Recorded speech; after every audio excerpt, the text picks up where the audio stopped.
Guys, hey, here we are, the Quiggin Out MMA Podcast, episode 38. I didn't do the countdown this time because I was told nobody liked it. So I'm here with Brian Maxwell. Brian Maxwell, BKFC fighter, and now going to be boxing on the undercard of Logan versus Mayweather. How are you doing, sir? I'm doing pretty good, man. It's been a long day. I can only imagine. I know we had some multiple reschedules, and I just appreciate you taking the time to spend this with me, just because here we are a few days out from your fight. So just kind of talk about your mindset right now going through, this card, how it got put together, and how you're boxing Chad Ochocinco on the main card of this. Yeah, man. Like it's still pretty crazy to me right now how I was even mentioned or brung into the conversation, and it may be because my little slump of a record that I've been on. And I don't know. I'm still baffled. I guess we'll find out why when I get to Miami, because I'm leaving tomorrow to go ahead and head down to Miami because this fight has got more hype than they expected. You feel what I'm saying? And it's been a wild journey, man. I've done so many podcasts and radio interviews and everything, man. It's been a wild past couple weeks, but I haven't let that affect my training at all. And I've actually been training more than I usually have, and I feel good, feel great. I only got 3 pounds left to cut to make 185 basically, and because usually fight week people are still like 10-20 pounds over and try to cut it all during fight week, and I'm not that kind of person.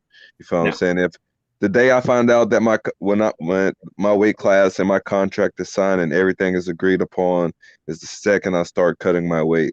If I get 6 to 8 weeks, I cut my weight properly. All I do is change my eating habits and my workout schedule. And so far since I was a amateur fighter, it's worked for me. And plus, I've wrestled most of my life, so cutting weight is easy. And this is basically week 12 of my fight camp, because I was already in fight camp anyways, preparing for a bare knuckle fight. And this is an opportunity within the fight camp, and an opportunity to do something else too, and put my name out there more. You feel what I'm saying? It's part of my journey per se. Yeah, and I see your shirt, and I'm pretty sure it says, "Who is Brian Maxwell?" Yes, sir. Who is Brian Maxwell? So I was doing a podcast early Sunday morning, one of 4 that I done that day. But we were talking. Yeah, I done 4 that day. The most I've done in a day so far is like 6. That was definitely a wild day. But I was doing a podcast Sunday morning, and we got to talking, and I was like, man, you know what? I've seen on Twitter, and I've seen on Facebook, and I've also seen on Instagram with it blowing up as big as it has gotten now, and I've seen on all the websites that have done interviews with Chad and hyping up the fight and stuff, and people are in the comments like, who is Brian Maxwell? Who the fuck is Brian Maxwell? Where did this Brian Maxwell guy come from? Who is Brian Maxwell? And one of the guys that I was on the podcast with was like, man, that's your shit right there. Who is Brian Maxwell? And I told after the podcast ended, we chit chatted for a few moments, and I told him, I gotta get up out of here. It's time for me to hit the gym. And he's like, all right, I got you. I got a surprise for you. And he hit me up while I was at the gym, and he's like, man, I got something for you. The shirts are done. I was like, oh, shirts are done. Bet. What? And when he came by the gym, he brought me 2 shirts, and it says, who is Brian Maxwell? And I guess Sunday everybody will know who Brian Maxwell really is. Well, I love that, because the bare knuckle community, like the MMA media in general, it just has a lot more access to fighters when it comes to it. And like you said, you did the podcast, and then the dude showed up at the gym. Which is awesome. So shout out to my guy, man. He really hooked me up, man. So this is my shirt right now, and he brought me a white shirt and a black shirt, and I posted it on my social media, and like I've been getting message after message after message about this shirt. Like everybody wants this shirt right now, and I'm already sponsored by an apparel company, so I ain't gonna try to. I mean, I may end up selling this shirt after the fight. Yeah. But I'm not trying to mess up my contract with my apparel company sponsor either. You feel what I'm saying? But this shirt may go on sale, man, because it's been like I've probably got over 50 messages about this shirt so far, and that's just on Facebook. And I haven't even counted the people on Instagram yet. So Oh my gosh. This may be a top seller after this fight, because I plan on winning this fight. Even though it's an exhibition and it doesn't count towards anybody's record, this is basically a glorified sparring session. But, I'm coming to win because I know Chad is super competitive and an all-world athlete, and he's coming to win also. Like, I think it's kind of stupid that he's still sparring today just because it's fight week and anything can happen. Mm-hmm. This week is supposed to be like game planning and resting and doing what you got to do to finish your weight cut if you're cutting weight. But I don't know. It is what it is. That to me seems like nervousness. You feel what I'm saying? But hey, it teach its own. I'm flying out tomorrow, and I'm going to finish my fight camp Friday. Yeah, I'm going to finish my fight camp Friday. And, I'm going to finish out with Tyson Fury. So that's awesome in its own. You feel what I'm saying?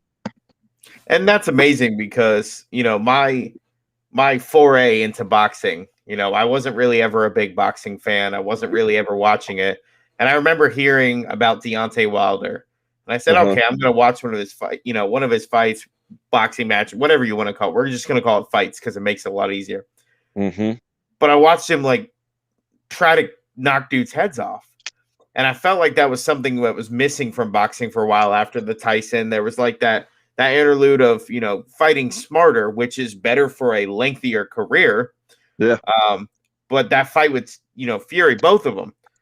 So that's super exciting and good for you, man, because that's somebody who not only is an inspiration when it comes to the sport, but, mental health awareness and everything he went through. Like that is a huge, awesome opportunity for you.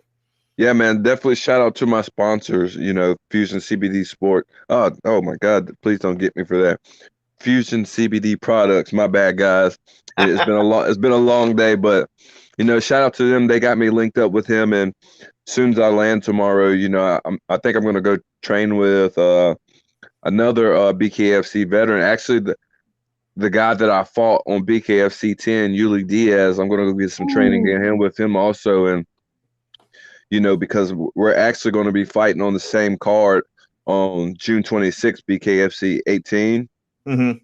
I mean, I wasn't supposed to leak that, but it's already been leaked and everybody knows about it. So, I'm fighting 20 days later after this Chad fight. So, I'm out here grinding and we're ready. So, I'm using my resources to help prepare and finish up fight camps with everyone. So, it's a huge blessing right now, man. I love it. Yeah, and it's something that, MMA fighters, it happens. It's not uncommon for a fighter to have a quick turnaround, but I feel like it's a little bit easier in that sense because, we're seeing with bare knuckle, yeah, you've got some injuries, but they're not anywhere near the injuries that you're seeing fighters come out with. And which is crazy to me because I feel like you should have more injuries when it comes to this. So the fact that you're going to do this, exhibition match, which is going to be huge for your career. Yes, sir. Just because of who it is, but the fact that you are going from bare knuckle to boxing is really not a huge difference. It's not like you're going from MMA to boxing in this, you've had the foray or you've had the transition. I guess foray is my word of the night. So, so hey, that's the word of the week. I think I'm going to use that at the press conference. Press conference Thursday is 1:00, and I'm going to use that. I'm going to shout you out and say this is the word of the week. Well, it is because the transition just seems like it's so much easier with bare knuckle to boxing because you're just wearing gloves. Yeah, I'm preparing the same way, and from BKFC 8 to right now, if you've looked at every fight from BKFC 8 till now, you can see my progress. You know, I've had a slump. I've lost my last 4 fucking fights, but you know the progress. I've had a full fight camp for 3 of those, and one I took on 2 weeks notice just because I was hungry and ready to fight. You feel what I'm saying? But Mhm. you know, I took it on 2 weeks notice, and I didn't have full time to prepare for the opponent. But you know, it is what it is. It was a bad night, but you know, each bare knuckle fight, I've progressed. I went from getting beat by Jared Warren to Which was a great fight. It was a yes, really sir. exciting fight. So Yes, sir. And then, you know, me and the Yuli Diaz fight, you know, it was ended in controversy, and we both agreed to a rematch. And, you know, there was bad blood for a second, blah, blah, blah. But, you know, we've came to terms, and me and Yuli, we speak. You know, that's how we're going to train together, and we're working together, and we talk, you know. And like he said to me in some messages back and forth, you know, we're part of a business called the Hurt Business. And, you know, it's nothing but respect at the end of the day. You feel what I'm saying? But, you know, even with my last bare knuckle fight when I fought T. Cummings, everyone's seen my progress. You know, I've been busting my ass, like I've been working my ass off. I have been in the lab cooking, like literally. And with this Chad fight, even though I was already in fight camp, I actually turned it up a notch just because for the simple fact that he's probably the best athlete that I'm fighting so far in my career. All those other guys are great athletes, but Chad Ochocinco Johnson is a all-world athlete and a future Hall of Famer. And mhm. I got to do what I got to do to win this fight. Even if I don't knock him out and it goes all 4 rounds, everyone will know who won the fight. You feel what I'm saying? So, you know, I've actually stepped it up a notch, and everyone will see the progress. I feel better than I have before about fighting. I'm happy with fighting all over again. And you know, like I said, I went through a slump. I was messed up a little bit mentally because of some personal things that happened in life. I lost 2 brothers 6 months apart from each other, and you know, I was still mourning, and you know, I was still trying to fight actively and train as much as I did to cope with that. But now I'm still mourning to an extent, but you know, I've kind of gotten over it. And you know, even before I found out about this Chad Johnson fight, I've become happy with being in a gym that much more.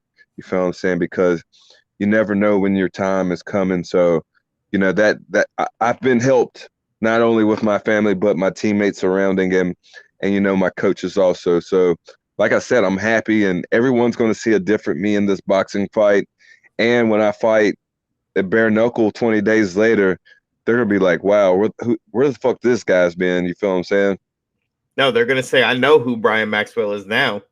Yeah, like this journey right now, like I said, I'm in the best shape I've ever been in the past 2 years. You know, I feel way better with my skill set right now, and you know, like I just feel great in general, man. And I say shout out to everybody that's been around me, that's helped, and you know, that reached out and stuff, man. It's an awesome ride and a big blessing. And I feel like you're taking it in stride too, because it's one of those things where, you know, from what's recorded, and I always say what's recorded because who knows how many fights you really had, because nobody really does. You had 14 amateur fights, if I'm not mistaken. Oh You know, yeah, you I yeah, had I had like 19 amateur fights, and I don't think some of them were recorded because, man, when I first started fighting, man, I fought a lot. I was fighting like every other month or every month or every 2 weeks. Like my first year of fighting, I probably fought like 7 or 8 times. well, I know you fought twice in one night too, so it doesn't usually happen on an amateur level. So Man, that's that was crazy in its own because the night that I fought twice, I was the fifth fight, and then I was the eighth fight, oh my god. and it was in the tournament for a light heavyweight, you know, contender fight, a fight for a belt. So luckily in that first fight, you know, I knocked the guy out in 25 seconds, but within that 25 seconds, he tore my legs up. So in between that fight and then fighting a couple fights later, my legs were, oh my God, I can Destroyed. barely walk. They were destroyed because when he started kicking me, I hadn't been kicked that like that yet before in an Mhm. MMA fight because nobody had thrown kicks for me because everybody was preparing to take me to take them down. And this guy came out right off the bat throwing leg kicks, and I figured it out after the third one that he smacked my calf with, and my calf started hurting. So I baited him in, and on the fourth one he threw, I just went ahead and took him down and knocked him out within that. That was the wildest 25 seconds I've ever had in a fight. And then, like I said, a couple fights later, man, my legs had already settled, and they started aching real bad, and they got real stiff. And I'm trying to warm up, and I'm like, oh my God, I don't think I'm gonna be able to make it through this next fight. And luckily, that next fight I won it in a minute and 10 seconds, man. Like, and soon as after that fight, man, I had to run up out of there and hurry up and get home because my legs were done. Well, like you said, those wrestling, everybody thinks, oh, they're going to take you down. They're going to take you down. They don't think you're going to leg kick a wrestler in that sense. Yeah. So, talk about like how you got started wrestling, because obviously that was a big part of your life before fighting, and definitely led to your foray into mixed martial arts. Everybody's going to hate me after this. They're going to be like, really? Again? Hey, they're going to hate me too, because I'm definitely using that word in the press conference Thursday. But, with wrestling, man, like, both of my parents were athletic when they were in high school and stuff like that. And, they like basketball. So they made me, well, not my dad, but my mom leaned me towards playing a little basketball and stuff. And, I played enough basketball. I just got burnt out. And, in 7th grade, I went to tryouts, and, I made it to the final tryout, like the final cut. And, I've always been around wrestlers, like guys I grew up with were wrestlers. And, my very first homeschool teacher, all 4 of her sons were all state wrestlers. And one of them was the state champion, and she would take me to the wrestling matches. And, growing up watching that and watching WWE, that was where my heart was at. And, that final cut for basketball, I decided to skip it that day and start going to wrestling practice, because my heart was in wrestling. And for about 2 weeks I lied to my mom, said that trials were still going on for basketball. The whole time I'm in the wrestling room getting my ass beat because I just started. But once my mom found out about it, she was all with it and supported what I wanted to do, because I felt like I said, basketball is not a contact sport for me. I wanted a contact sport. And, after wrestling came football, and that's what I did. You feel what I'm saying? And I loved it, man. Wrestling saved my life. I must say that wrestling saved my life, because I got in trouble a lot as a kid, and, getting into wrestling definitely helped me with my discipline and keeping my mindset right. And, it's carried on to this day. I'm a hard ass on my son with everything that I've been taught with wrestling about, having integrity and all that good jazz. And, my son hates it, but, like I told him, he'll understand it when he gets older, because like I said, I was a bad kid, man. Like, I got into stuff all the time, even little stuff. I got in trouble so much that I end up getting expelled in 3rd grade. And a third grader, you should never, no, second grade. As a second grader, you should never get expelled from school ever. And I was so bad that I did. So, wrestling saved my life. And, getting in trouble stopped. Well, slowed down once I got to high school, but I was still getting in trouble. And, shout out to Coach Emmanuel Brown. If you ever watched this, I shouted you out, Coach. But, he pulled me to the side my sophomore year and was like, man, you got to get your shit together. Everybody sees that you are starting to peak with your wrestling, and, these college letters are going to start coming in sooner than you think. And this was at the beginning of my sophomore year after wrestling varsity my freshman year in high school. And, he's like, you got to tone it down, brother, and, get it together, because I know you want to go to college someday, or you want to do something with yourself. And, that whole conversation, man, it has stuck with me till this day and will stick with me forever because, like I said, I was a bad kid and, I played around with wrestling a lot also. And, once I got serious, my sophomore year, like he said, I peaked. I started to peak and, I was beating state ranked guys. I beat a couple, guys that were all Americans the year before and in past years. And, I ended up being a state qualifier my sophomore year in high school, which I never would have thought would happen. And, No. of course, after that, I became a state qualifier my junior year and my senior year and became an All-American my senior year. And, I loved it. And it got me a full ride to wrestle in college, man. And I loved every moment of it. And the letters, till this day, I have a crate full of letters I got from colleges to wrestle, full scholarships and partial scholarships. I kept them, and I graduated in 2007. I've kept those this long for the simple fact that, when I go look at them, it's a humbling experience because I know where I came from, and I'll never forget that. And also, my son wrestles on a team now, and he loves it, and it's joyous that he wanted to wrestle just like me. And, those letters are going to be my resources and to help him get to college also. And I love that. Just everything you said, talking about, how the kids don't understand, what your parents are trying to do for you. I can't say I was that kid getting in trouble. I wasn't that kid. I wasn't ever that kid. But it was one of those things where it's like, I remember my mom pushing me to go, do dual enrollment when I was 15. And I was like, I hate this. Everybody's making fun of me. Everybody's looking at me like I'm the weird kid. And it's everybody like calling you a nerd and stuff. Yeah. Yeah, I would have been that kid.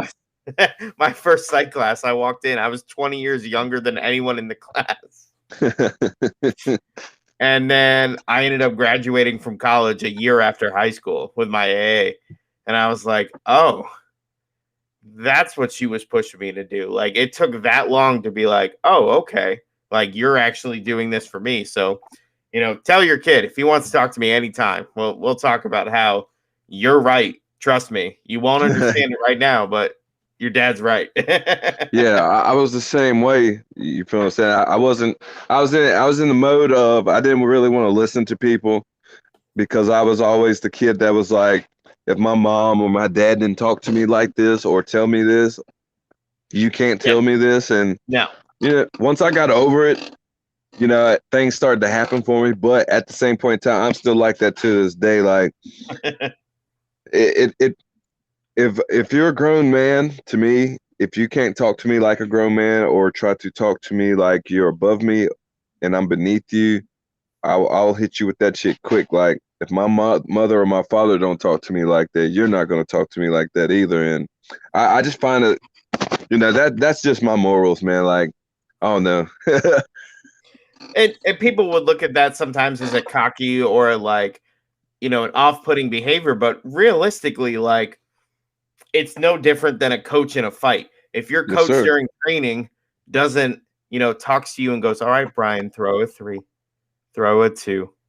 Okay, do this. But during your fight is screaming at you, it's not going to work. It's not going to penetrate the same way because it doesn't have that same intensity and everything else. So it's the same way. If your parents are like, I don't talk to you like this. Well, if my mom doesn't talk to me like this, I'm not going to take it. Like, it's not going to affect me. So I think that's a really unique way of looking at it, not just in fighting, but in life. Facts. Because how people talk to you and how people approach you is perception. It's all about perception. It's all about how you take it and how you move forward with that. You could have gone the complete opposite way and go, I'm not going to listen to anybody. And you wouldn't be talking to me right now. We probably wouldn't be talking, and you wouldn't have that much confidence. And I also love like having all the letters for your son and not just being like, look what dad did. You're like, I'm going to use these to help him succeed. Yes, sir. And my thing too. Yes, sir. My thing too is that, if, like I said, wrestling saved my life, man. And like it's been a huge blessing because, if it wasn't for wrestling and sticking to everything that I've done, I don't know where I'd be. I'd probably be, I ain't gonna say I'd be dead, but I'd probably be in jail or doing some stupid shit. You feel what I'm saying? But Yeah. like I said, wrestling saved my life, man. Like when I was a kid, I used to be a follower. I used to follow my friends to do stupid shit like they used to do. But, once I got into wrestling, wrestler helped me build the leadership quality. And that's something wrestling does, you feel what I'm saying? And, I try to tell my son that too. I always tell him, you got to be a leader before you got to be a follower. And, that the moment I started being a leader instead of a follower, a lot of things happened.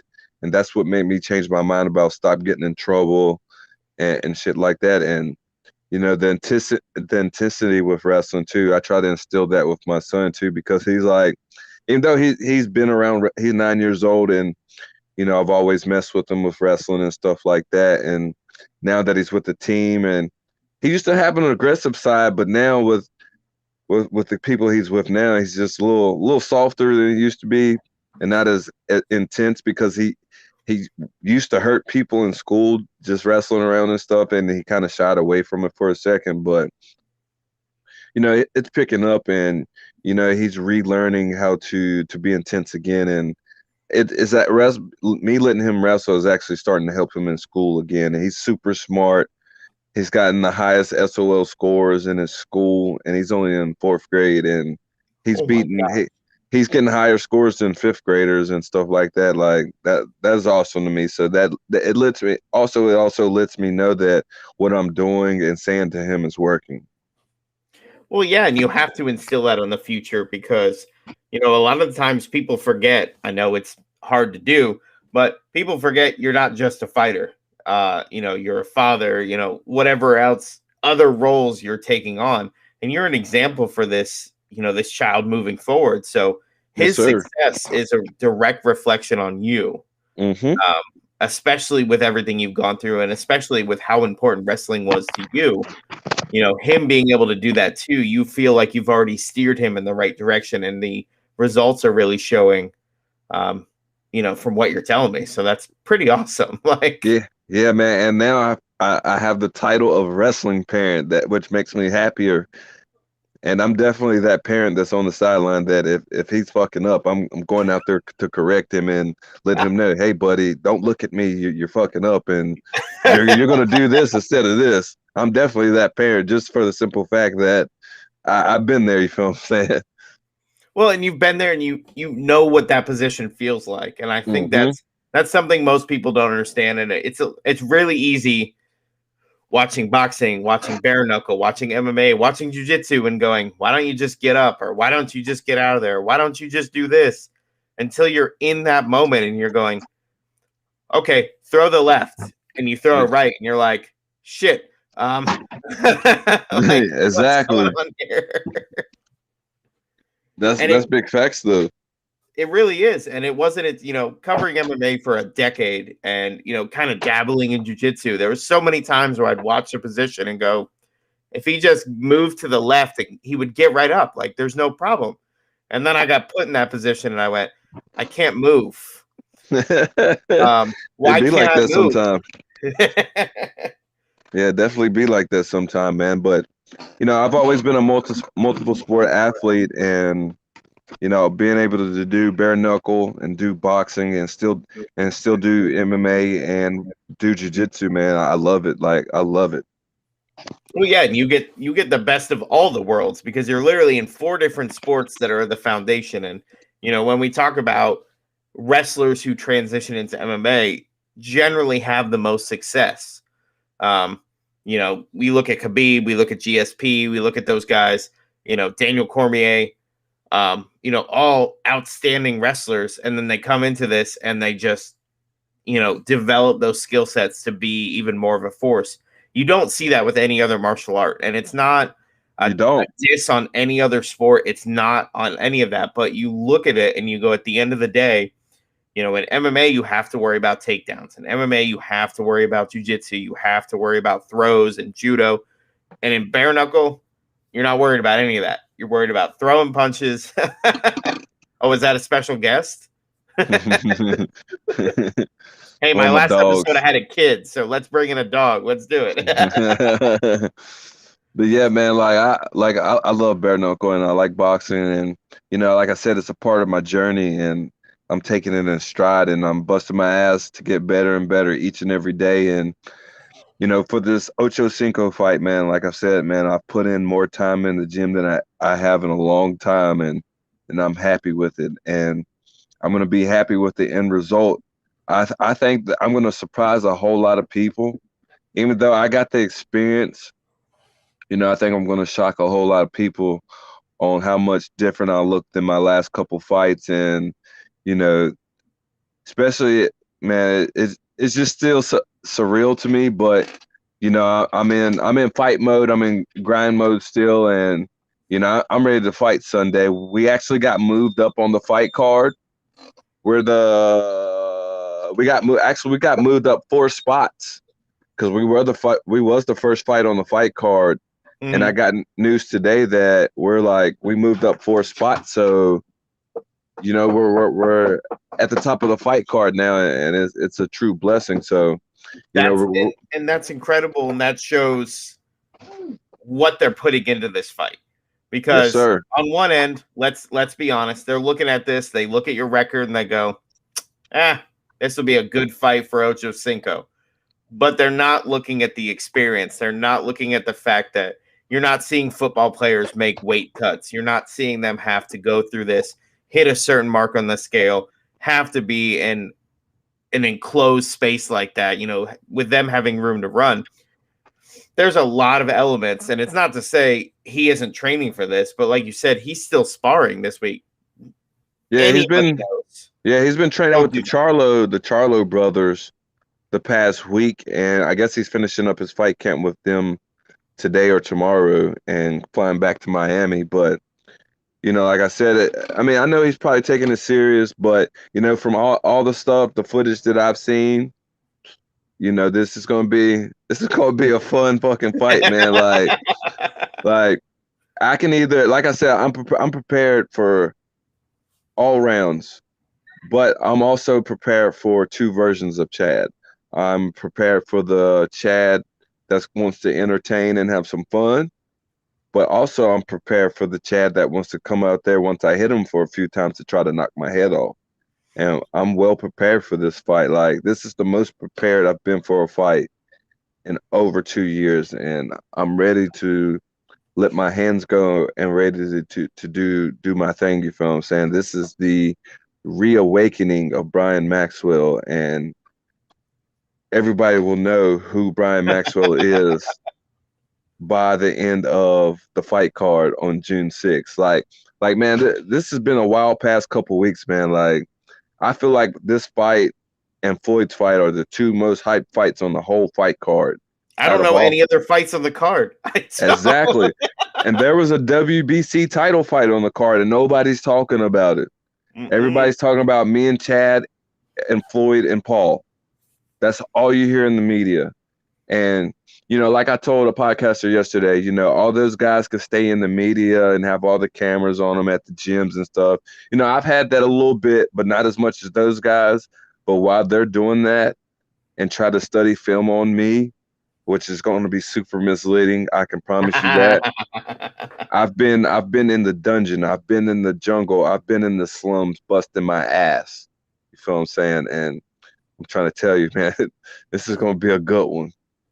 And I love that the 2 versions of Chad that you're expecting, the one that you're not expecting is a slump. You're not expecting somebody who a chump who doesn't know what they're doing, anything like.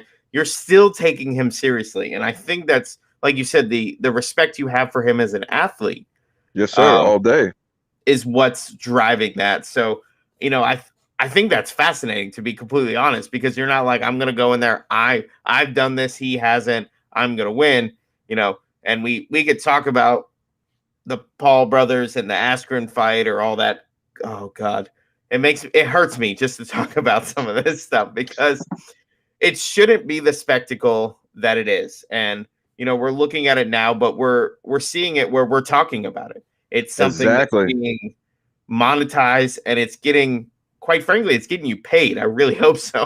It's just, man, honestly, Man, look, I thought the same thing too when all this first started coming out and that the people doing stuff like this. But when you look at the numbers, it's smart business.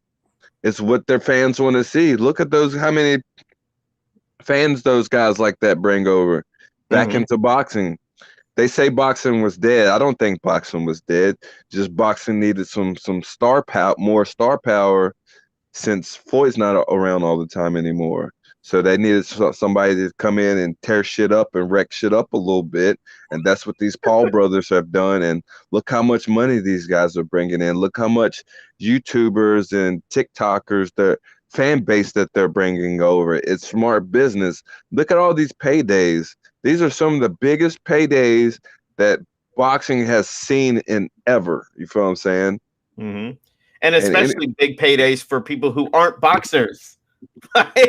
Exactly. And you know, it's more about the opportunity than the pay for me. I could care less about the money. It's the opportunity, and I'm getting to do what I love to do. I'm getting to fight. I'm getting to be competitive. Mm-hmm. And I've got to respect that too, because you know, people see this, and the Ben Askren is a perfect example where they're like, oh, he just wanted a payday. And I was like, listen, at the end of the day, he probably made more than he did in his UFC run. You know, exactly. I haven't taken the time to run the numbers, but at the end of the day, you've got to do what's right for you. MMA is not a sport with a contingency plan. You know, you don't finish fighting and go, I'm set for the rest of my life, unless you are a select few people, and that's that it. Invested, unless you invested that money or put it away. Yeah. Unless you invested or held on to your money and not acted belligerent with it, you have. And if you didn't do none of those, that means you have no retirement plan. And you've got to do what you've got to do. And you know, like you said, you were bringing eyes to the sport, and I think somebody. Go ahead and take the credit for this. I don't care. Somebody needs to make a meme that says they said boxing is dead, and then just have the Tyson Fury sitting up from that fight with Deontay Wilder and be like, Tyson Fury says it's not dead. Right? You feel what I'm saying? But you know, like I said, it's smart business, and it brings more eyes back to a sport that they said were dead. But also, it's going to put eyes on different.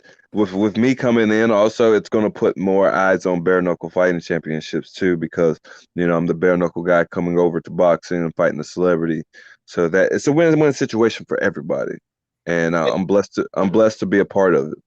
And you're not only fighting a celebrity, you're fighting an athlete. You're fighting somebody who actually has some sort of athletic prowess behind them that people know, who was crazy enough to change his last name to Ochocinco. Yes, sir. And they say MMA fighters are crazy. Let's talk about that. But listen, man, this is huge. It's just an opportunity of the lifetime. So like you said, you've been dealing with doing all these podcasts, doing all this stuff, this extra fame, but you're still just in such a calm, relaxed mood for somebody who's got this big fight coming up. So it seems like none of those jitters are even there for you. Do you feel like they're going to be there for Chad going into this, not really have ever been in this kind of spotlight before? I mean, it may be, but I've been here before. You feel what I'm saying? I've been here. I've had this is my 12th professional fight, my lucky number 12. So I've been here. Of course I'm nervous. It's a fight. If you go into a fight and you're not nervous, you're in the wrong sport.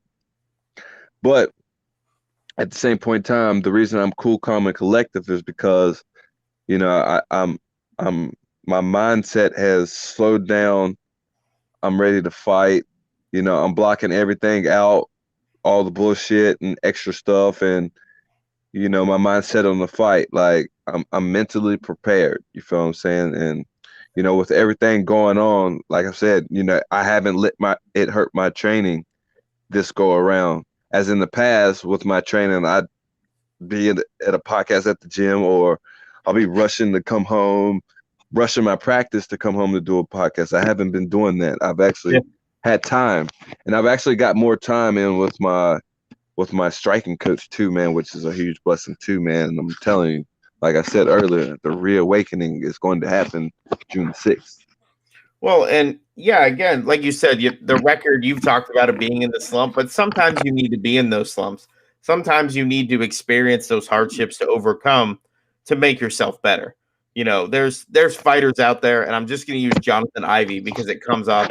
The dude has so many fights, like win, lose, win, lose, win, lose, lose, lose, lose. It's crazy, but it's somebody who can still go out there and perform on the highest level because he's experienced both the wins and the losses. So I don't feel like your record is going to have any bearing on the performance you're going to have come this Sunday. And I think you believe that too. Yes, sir. My confidence, like I said earlier, I'm happy with fighting again. My confidence level and my cockiness is back. Even though I may seem all humble and chill and, cool, calm, and collected, this confidence booster I'm boosted. Like, I'm going to talk my shit after this fight, though, just so you know. You will see the other side of me after I reawaken and win this fight. Yeah. Well, I wish you were fighting on the next BKFC card after that, because it will be in Tampa, which is where I am. And it's on my birthday, so I'll definitely be there because I can't not. What date is that one? July 23rd. Oh.